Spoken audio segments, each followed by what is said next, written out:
On this video I want to give you my opinion about high-end gaming PCs and these OLED TVs. And my opinion is simple.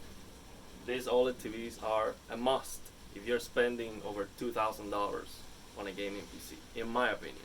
Because if you get a console with these OLED TVs, you're going to get such an amazing visual experience that it would make no sense to spend more money and end up with an IPS small gaming monitor with crappy contrast.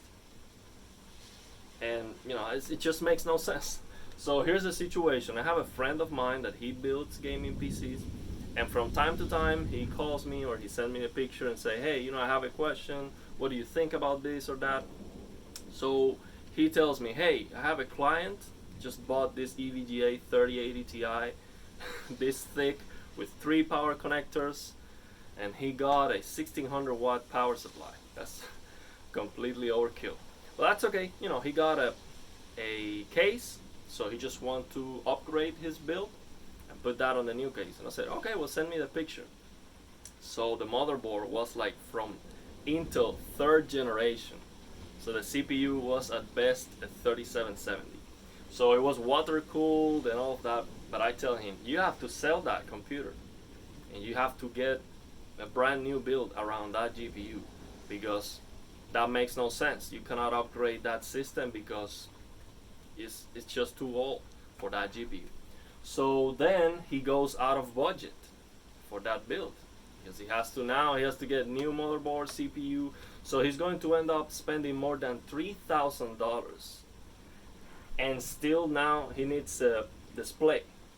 So I'm telling him, you cannot cheap out on the display, because your client is not gonna be happy after spending over $3,000, end up with an LCD screen.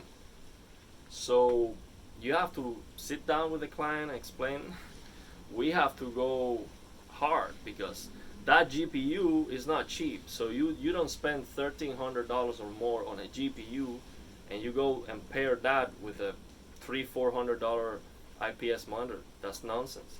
And if you go over $500 on the monitor, in my opinion, you're just better off saving more money, waiting a little bit longer, and get one of these OLED TVs, in my opinion. So we check on Amazon right now, this LG 48 inch, the LG C1 48 inch, $800. That has no competition, in my opinion. No competition at that price point. There's no monitor you can get for close to that price point. There's gonna be a better option. No competition. So yeah, you have to, if you're going for the best of the best, you have to get this. So some people might be, in my opinion, it's misleading that a lot of tech channels, they are all the time, they're talking about this new IPS monitor coming and doing a very thorough review, and the OLED TV is never on the conversation. So sometimes they are talking about $700-800 or even over $1,000 IPS monitors. That's nonsense. So then the OLED is too big. Oh, it's too big. Well, get the Alienware QD OLED monitor. It's $1,300, but if you're spending over $3,000 on the computer, you want the best of the best. So in my opinion, the market, the way it's set up, is misleading, because it's all about 240 hertz and 360, and now Nvidia is coming with a 500 hertz monitor. That's nonsense. You cannot get that frame rate on any game. On any game. I have a 3080 12 gigabytes, a 5800 X3D from AMD. I cannot get, just with that CPU alone, I cannot get 200 frames on easy games to run.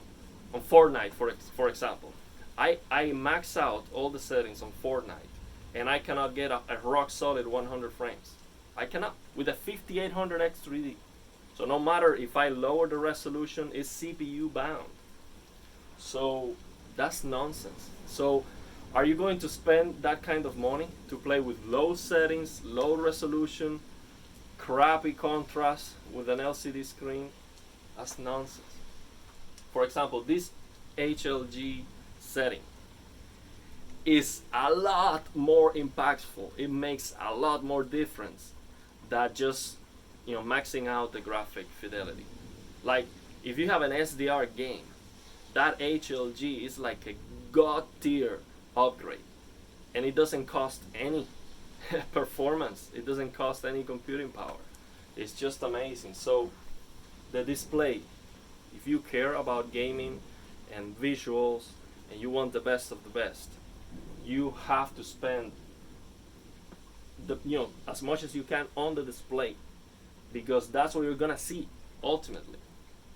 And a lot of people, I think, they are misled by this marketing push all the time. 1 millisecond response time and 240 and 360 and let's do 500 hertz. And it's because sample and hold is just crap. It looks crap, like crap in movement.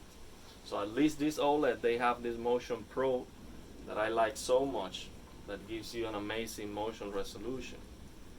And there are some IPS monitors that do have a strobing, backlight strobing, but it doesn't work as good as the OLED Motion Pro, not even close. So yeah, that's my recommendation. If you're thinking on high-end gaming PC, should I get an OLED? Is that too big?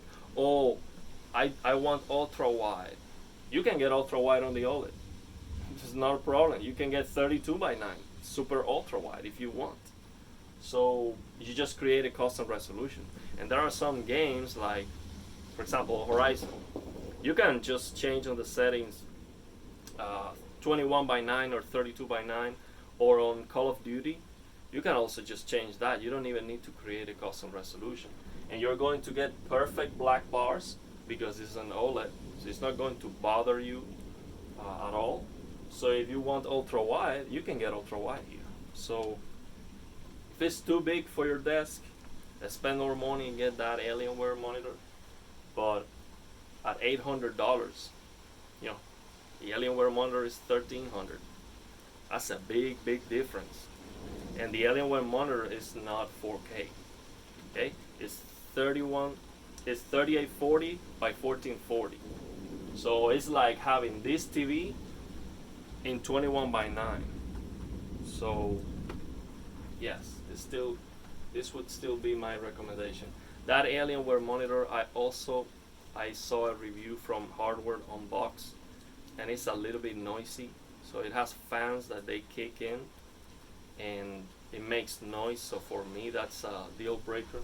It's an amazing monitor, of course. It's an OLED, beautiful colors, but that noise is a deal breaker for me because I'm a musician. So for me, the noise is a big deal. I don't like. Nobody told me this high-end gaming PC with these GPUs, they were going to do so much noise. It has coil whine. I have a great GPU. It's a TUF, an Asus TUF 3080, 12 gigabytes. Amazing reviews. Everyone tells you, oh, best temperatures is amazing. Nobody tells you the thing makes a lot of noise. And I know it has to do with the power supply, and I tried many things already. It still makes a little bit of noise that I don't like. High frequency noise, that's called coil whine. But yeah, I can live with it. It's not such a big deal. But yeah, so $800, go with this if you want the best of the best for sure.